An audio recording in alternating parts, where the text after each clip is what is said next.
শত বছর আগে এই গ্রামে বাস করত এক নরখাদক। রাতের অন্ধকারে সে মানুষ ধরে নিয়ে যেত, আর ফিরে আসত শুধু তাদের হাট। সবাই ভেবেছিল সে আর ফিরবে না, কিন্তু কিংবদন্তি বলে অন্ধকারের ছায়া চিরকাল বেঁচে থাকে। শান্ত গ্রামের সকাল, ধীরে ধীরে উত্তেজনা বাড়ানো। সকালে পাখির ডাক, মাঠে কাজ করছে কৃষক, কিন্তু কেউ জানে না রাত নামলেই মৃত্যু নেমে আসবে এই গ্রামে। প্রথম অদ্ভুত ঘটনা। হঠাৎ নিচু গলা এক বৃদ্ধা জানালার বাইরে তাকিয়ে দেখে গাছের ডালে ঝুলছে রক্তমাখা কাপড়, বাতাসে ভেসে আসছে এক অদ্ভুত গন্ধ।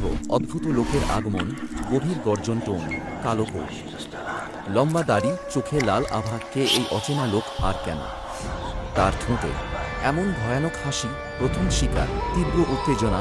নদীর ধারে মৎস্যজীবী জাল তুলছিল। হঠাৎ অন্ধকার ছায়া পানির ভেতর থেকে উঠে এল, আর মুহূর্তের মধ্যে সে হারিয়ে গেল চিরদিনের জন্য।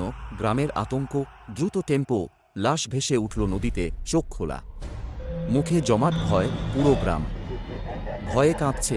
শিকার বাড়ছে, তীব্র ও ভয়ঙ্কর। একে একে মানুষ হারিয়ে যাচ্ছে, রাস্তায় পড়ে আছে শুধু রক্তের দাগ।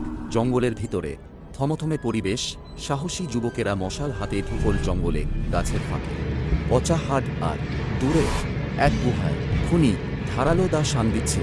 মুখোমুখি সংঘর্ষ, উচ্চস্বরে, আগুনের আলোয়। চোখে চোখ পড়ল। শুরু হলো জীবনের সবচেয়ে ভয়ানক লড়াই।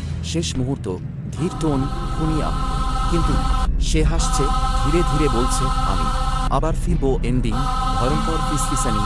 ভোর হলো, গ্রাম শান্ত,